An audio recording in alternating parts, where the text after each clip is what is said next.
The diamond in an engagement ring loses about half its value the moment you walk out of the store. Not over years, instantly. Take it back to the same jeweler who sold it to you last week, and he will offer you a fraction of what you paid if he agrees to buy it at all. That $5,000 symbol of eternal love has almost no resale market, because almost no one wants a used one. Here's the truth the jewelry industry would rather you never sit and think about. Diamonds are not nearly as rare as their price pretends. They are not an investment. And the belief that you must buy one to prove your love is not an ancient tradition. It was manufactured, deliberately, and brilliantly, by a single company that was sitting on a warehouse full of the things and needed you to want them. This is the story of the most successful marketing operation in modern history, how one company took a common rock, convinced the world it was priceless, and made you feel that not overpaying for it meant you didn't really love someone. Follow the money. To understand the trick, you have to start with a fact that sounds impossible. For most of history, diamonds actually were rare. For centuries, the world's diamonds trickled out of a few riverbeds in India and later Brazil, in tiny quantities. They were genuinely scarce, and so they belonged to kings and emperors, a stone for royalty, and almost no one else. Scarcity gave them their price. That was real. And then, around 1870, that fact was destroyed. In South Africa, near a town that would come to be called Kimberley, prospectors hit something no one had ever seen, an enormous deposit of diamonds. Not a trickle. A flood. Suddenly diamonds could be pulled out of the ground by the ton. Men dug a hole so vast, by hand, that it's still one of the largest excavations ever made by human effort. And this created a problem, not for the buyers, but for the owners. Because here is the iron law of value: if something becomes abundant, it becomes cheap. A world drowning in diamonds is a world where a diamond is worth about as much as a pretty piece of glass. Every new ton pulled out of Kimberley was pushing the price toward the floor. The mine owners were sitting on top of the very thing that would make them poor. So they did the only thing that could save the price. They stopped competing, and they combined. In 1888, a British businessman named Cecil Rhodes pulled the major mines together into a single company, De Beers. And the point of De Beers was not to mine as many diamonds as possible. The point was the exact opposite. It was to control how many diamonds the world was allowed to see. By owning nearly all the mines, De Beers could take a world that was actually full of diamonds and pretend it was empty.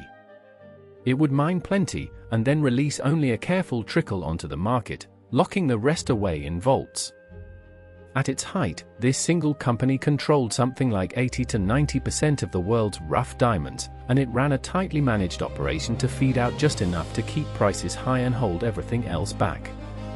The scarcity you paid for was no longer natural. It was a decision made in a boardroom. But controlling supply only solves half the problem. You can keep diamonds scarce all you like. You still have to make people want them. And by the 1930s, that was the part that was falling apart.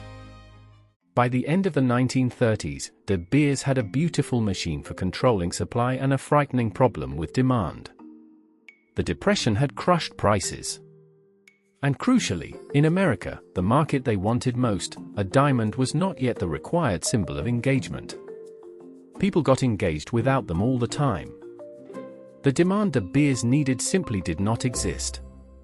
So in 1938, De Beers hired an American advertising agency called NWA and gave it one of the strangest assignments in the history of marketing. Not to sell a brand, De Beers would never put its name on a ring. The job was to sell an idea.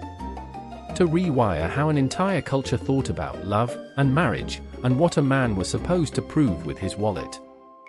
And the campaign that followed was psychological engineering of the most elegant kind. There was no hard sell. Instead, they placed diamonds into the movies, so audiences saw their favorite stars receive them in the most romantic moments. They sent lecturers into high schools to speak to teenage girls about diamond engagement rings, planting the expectation years before any proposal. They fed newspapers stories about the size and price of the diamonds given by the rich and famous, teaching everyone that the size of the stone measured the depth of the love. Slowly, deliberately, over years, they manufactured a tradition and dressed it up as though it had always existed. And then, in 1947, a copywriter at the agency named Francis Geraghty, working late and nearly out of ideas, wrote down 4 words. "A diamond is forever." It would go on to be named the single greatest advertising slogan of the 20th century. Now stop and look closely at that phrase, because it is doing something far more cunning than it appears. On the surface it's romantic, your love is eternal, so is the stone. But read it as the company meant it. Forever means you keep it. Forever means you never, ever sell it. And that was the masterstroke. Think about what would happen if people did resell their diamonds. A large second-hand market would appear. And in that market, everyone would quickly discover the buried secret that a used diamond fetches a small fraction of its price, because the things are not actually scarce and not actually valuable. That single discovery would shatter the entire illusion. So De Beers reached into the culture and made reselling your diamond feel unthinkable, like selling off your own marriage. A diamond is forever didn't just sell diamonds. It quietly killed the resale market that would have exposed the whole scheme. The con protected itself. They went further still. To make sure you spent as much as possible, the campaign invented a rule out of thin air that a man should spend 1 month's salary on the ring. Later, when they wanted more, they simply revised it upward to 2 months, and in some places 3. There is no tradition behind that number, no logic, nothing. It is a figure a company chose, because a bigger number meant a bigger sale. For a long time, it worked almost perfectly. The tradition felt ancient. The price felt justified. And the resale market stayed dead, so no one ever ran the experiment that would prove it hollow. But an illusion this big needs total control, and 2 things eventually took that control away. The first was that the monopoly cracked. Enormous new diamond deposits were discovered in other parts of the world, in Russia, in Canada, in Australia, controlled by people who had never agreed to De Beers' rules. De Beers could no longer buy up and hoard every diamond on Earth. Its grip on the world's supply slipped from that dominant 80-odd% down toward a third. The great dam that held back the flood was springing leaks. And then came the thing that strikes at the very heart of the story. Scientists learned to grow diamonds. Not fakes, not imitations, real diamonds, grown in a laboratory in a matter of weeks, chemically, physically, and optically identical to the ones dug out of the ground. Put a mined diamond and a lab-grown diamond side by side, and not even most jewelers can tell them apart without specialized equipment, because there is nothing to tell apart. They are the same thing. And that detonates the entire premise. Because if a diamond grown in a factory in a few weeks is genuinely the same stone as one pulled from a mine, then the mined diamond's enormous price was never really about the diamond at all. It was about the story wrapped around it. Lab-grown diamonds cost a fraction of mined ones, and they have sent the price of natural diamonds tumbling. The scarcity illusion, already leaking, meta-technology that could make the product infinitely. The result would have been unthinkable a generation ago. De Beers, once among the most powerful and profitable cartels the world had ever seen, has been battered so badly by falling demand and the lab-grown wave that in 2024, its own corporate parent, the mining giant Anglo-American, announced it wanted to get rid of it, to sell off or spin out De Beers entirely.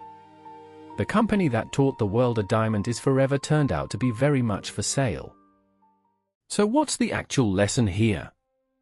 It is not diamonds are a scam and you were a fool to buy one. If a diamond made you, or someone you love, genuinely happy, that happiness is real. Meaning is meaning, and no one can take it from you. The lesson is stranger and more useful than that. It's about how value itself can be built out of nothing. De Beers did not start with a rare product, it started with a common one. It did not start with natural demand, that barely existed. It manufactured both. It created the scarcity by hoarding, and it created the desire by advertising, and then it protected the whole beautiful illusion with one perfect phrase that stopped anyone from ever testing it. For most of a century, the single most valuable thing this company produced was not a mineral. It was a belief it installed inside your head. And that's the pattern worth carrying with you, far beyond jewelry counters. The price of a thing and the worth of a thing are two completely different numbers, and they only occasionally meet. Whenever you feel certain that something is worth a great deal, certain in a way you can't quite explain, it is worth asking a quiet question. Do I actually believe this? Or was the belief sold to me? Because somewhere, very often, there is a company that would very much prefer you never ask. A common rock, a manufactured hunger, and 4 words that kept anyone from checking the price. If you enjoy watching a perfect illusion get taken apart, we did the same to another everyday thing quietly engineered to pull money out of your pocket, a store deliberately built as a maze so you'd buy things you never came for. That one's one click away. Follow the money.